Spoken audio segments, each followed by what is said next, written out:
მოგესალმებით ბატონო ირაკლი, დიდი მადლობა ჩვენ სტუდიაში მობრძანებისთვის.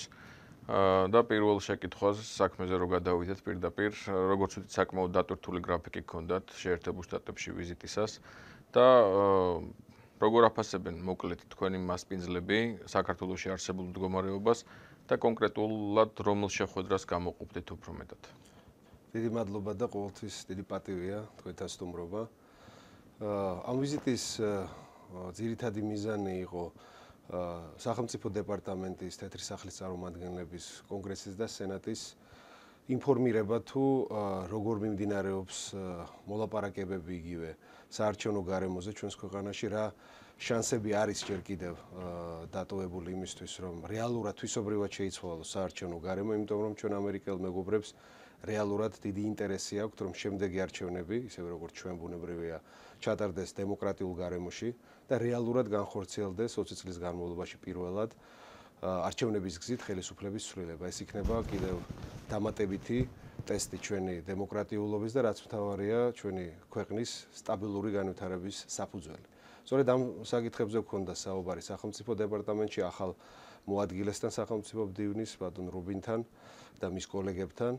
ასევე გვქონდა ძალიან დეტალური განხილვა შექმნილი პოლიტიკური ვითარების სენატორებთან, მაკეინთან და ლიბერმანთან. გვქონდა საშუალება ასევე შევხვედროდით საგარეო ურთიერთობების კომიტეტის თანამშრომლებს, წარმომადგენლებს და ძირითადად შემიძლია გამოვყო ორი რამ. პირველი, რომ საქართველოს პოტენციალში, საქართველოს მომავალში ამერიკის შეერთებული შტატები დარწმუნებულია, რომ ეს ორმხრივი ურთიერთობა, რომელიც ჩვენს ქვეყნებს შორის არის და კიდევ უფრო ძლიერდება სტრატეგიული ქარტიის პირობებშიც, არის ის მექანიზმი, რომელიც საქართველოს ბოლომდე უნდა გამოიყენოს, რომ რეალურად ტრანსფორმირება გააკეთოს განვითარებადი დემოკრატიიდან რეალურად შემდგარ დემოკრატიაზე. ეს არის მთავარი ამოცანა, რაც ორმხრივ ურთიერთობებში გვიდგას და არჩევნებს, საპარლამენტო არჩევნებს განსაკუთრებით აქვს ძალიან დიდი დატვირთვა.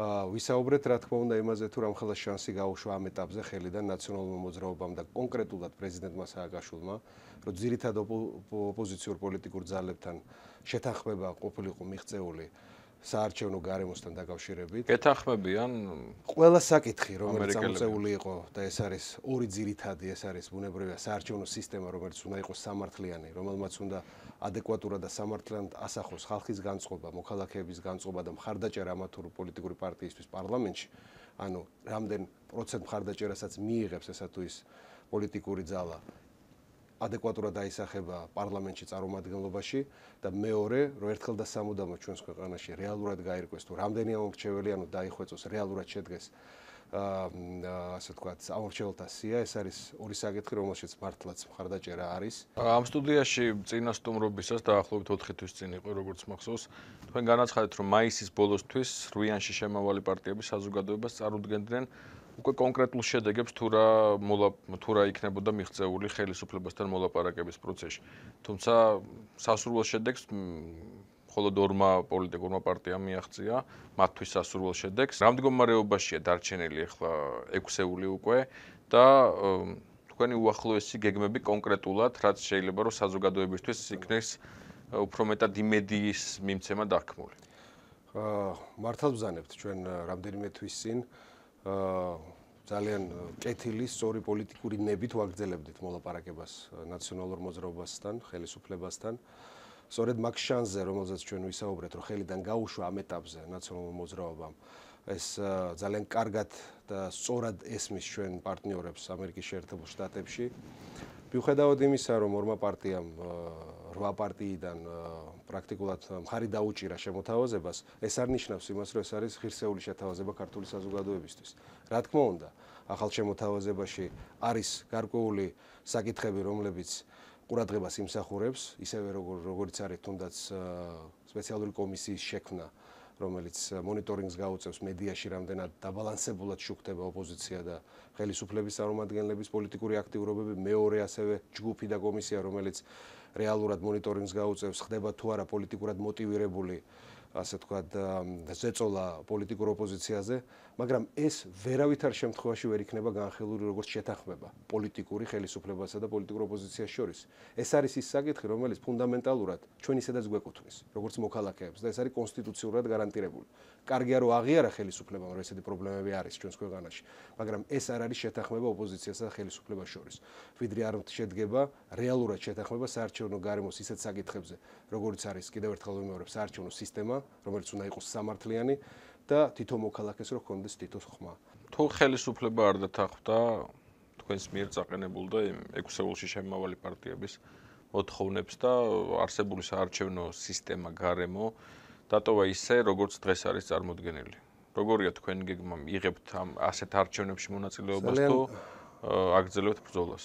ხშირად ხდება, როდესაც ავტორიტარული რეჟიმები არ ესმით საზოგადოების მოთხოვნის და სისტემას არ ცვლიან. ამ შემთხვევაში ბუნებრივია სივრცე აღარ იქნება გახსნილი რეალური, ასე ვთქვათ, პოლიტიკისთვის და ამ შემთხვევაში ჩვენი ამოცანა იქნება სწორედ რაც შეიძლება დიდი ნაწილი საზოგადოების გავხადოთ მოტივირებული არჩევნებზე გამოვიდნენ და ჩვენ საუბრობდით სწორედ მილიონ ხმაზე, მილიონი ადამიანის მხარდაჭერაზე. სწორედ მათი აქტიურობა სამოქალაქო, მათი თანამონაწილეობა საქართველოს მომავლის შექმნაში და მათი ანთება სამოქალაქო, ასე ვთქვათ, პასუხისმგებლობის კუთხით იქნება მთავარი ამოცანა ჩვენი და მათი მოყვანა არჩევნებზე. სწორედ მე ვთვლი ჩვენ პარტიას არაერთხელ თავისუფალ დემოკრატებს ვთქვამს, რომ დასრულდა საქართველოში ძალადობრივი ცვლილებების პერიოდი. და ესეც უნდა მომხდარიყო 20 წლის ისტორიამ ჩვენ კარგად დაგვანახა თუ სად წავიდა ქვეყანა, როდესაც ძალადობრივად იცვლებოდა ხელისუფლება. ამიტომ ერთადერთი გზა არის არჩევნები და ამ არჩევნებში თუ კი სააკაშვილმა არ დათმო, მაგრამ საზოგადოების ძალიან დიდი ნაწილი, არა 59% როგორც მოვიდა დემოტივირებული იყო დიდი საზოგადოება, საზოგადოების დიდი ნაწილი ადგილობრივ არჩევნებზე, არამედ მეტი 70-75% მოვა, მაგ შემთხვევაში გამარჯვება რეალურად შესაძლებელია. ამიტომ ჩვენ ორი მიმართულებით მუშაობთ, რომ მაქსიმალური ზეწოლა მოვახდინოთ ხელისუფლებაზე საზოგადოების მხარდაჭერის, საზოგადოების ფართომასშტაბიანი ნების გამოვლენით, რომ შეიცვალოს საარჩევნო გარემო და რეფორმა ჩატარდეს. და მეორეს მხრივ ეს ძალა ვაქციოთ იმ ძალად, რომელიც არჩევნებში ამ პირობებშიც კი მოახერხებენ საზოგადოებას ჩვენს ქვეყანაში ცვლილების განხორციელებას. და ეხლა ფიქრობთ, რომ მოტივირებულია საზოგადოება და ამომრჩეველი იმ დონეზე, რომ 70-80% გამოვა არჩევნებზე თქვენი? არ არის ჯერ მოტივირებული, ეს დაგვანახა გასულმა არჩევნებმა. მაგრამ საზოგადოებას ძალიან კარგად ესმის, რომ ის სოციალურ-ეკონომიკური მდგომარეობა, რაშიც დღეს ქვეყანა აღმოჩნდა, ის ვითარება, როდესაც რეალურად არც ომის ვეტერანებს, არც პენსიონერებს არ აქვთ დაფასება ჩვენს ქვეყანაში და გახსოვთ რა მოვლენები განვითარდა ვეტერანებთან დაკავშირებით იანვრის დასაწყისში. ის რომ საქართველოში უმუშევრობა იზრდება, ის რომ ფასები პროდუქციაზე იზრდება და შემოგვაქვს 80% სასოფლო-სამეურნეო პროდუქციის გარედან, ვიდრე აქამდე ვიყავით ჩვენ ექსპორტიორები სასოფლო-სამეურნეო პროდუქციის, ყველაფერი მიზეზშედეგობრივ კავშირშია სააკაშვილის პოლიტიკასთან, ეკონომიკური, სოციალური და ასე ვთქვათ, იგივე ჯანდაცვის და სხვა პოლიტიკასთან. ამიტომ ჩვენ უნდა გავამახვილოთ ყურადღება სწორედ ამ მიზეზშედეგობრივ კავშირზე, რომ დავანახოთ, რომ ცვლილება შესაძლებელია ერთადერთი გზით, რომ მათ იაქტიურონ არჩევნებში. ამას ჩვენ მიუძღვნით ჩვენ დარჩენილ დროს. ბოლო პერიოდში განსაკუთრებით 26 მაისის მოვლენებამდე არანაირი თანამშრომლობა არ შეინიშნებოდა თქვენს რვიანის პარტიებსა და იმ ძალებს შორის, რომლებსაც არ სჯეროდათ ხელისუფლებასთან მოლაპარაკების. არის თუ არა შესაძლებელი, რომ ქართული პოლიტიკური ცხოვრების რაღაც ეტაპზე მაინც, მე არ ვიცი რა ეტაპი იქნება ეს და როდის იქნება, მაგრამ თქვენი ხედვა როგორია ამასთან დაკავშირებით, მე თუ მეტეს ახლა არჩევნები ახლოვდება. შევხედოთ რა ხდება ბოლო 8 თვის განმავლობაში ოპოზიციაში. ჩვენ ძალიან კარგი მაგალითი ვაჩვენეთ ჩვენს პარტნიორებთან ერთად, თავისუფლად დემოკრატებმა, ეხლა უკვე 5 ოპოზიციურ პარტიასთან ერთად, რომლებსაც გვაქვს იდეოლოგიური სხვა სახის განსხვავება, რომ შეგვიძლია ერთად დგომა, შეგვიძლია ერთი იდეის ირგვლივ გაერთიანება და ეს ერთობა დღესაც გრძელდება და კიდევ უფრო მეტად ჩემი აზრით ხდება უფრო ძლიერი, იმიტომ რომ ჩვენ სწორედ ისეთი თემა ავიღეთ, თუმცა რვიანი გახდა 6-იანი, რაც სიძლიერეზე არ მოწინააღობად. ხდება, ეს არის პოლიტიკური ცხოვრება, ზოგს ნერვები უნტყუნებს, ზოგი რაღაცის გამო წავა რაღაც კომპრომისზე. ეს არ ნიშნავს იმას, რომ ჩვენ ბრძოლა უნდა შევაჩეროთ. მე მგონია, რომ იმ ორ პოლიტიკურმა ძალამ დაუშვა ძალიან დიდი შეცდომა. იმიტომ რომ ეხლა ჩვენ რო ისევ ერთად ყოფილიყავით, დარწმუნებული ვარ, უფრო მეტის დათმობა შესაძლებელი გახდებოდა ხელისუფლების მხრიდან. გახსოვთ მარტში, როდესაც პირველი შემოთავაზება მოვიდა ხელისუფლების მხრიდან და ჩვენ ერთიანობა რუიანმა შევინარჩუნეთ, ისინი იძულებული იყვნენ, რომ უკეთესი შემოთავაზებით მოსულიყვნენ უკვე მაისში.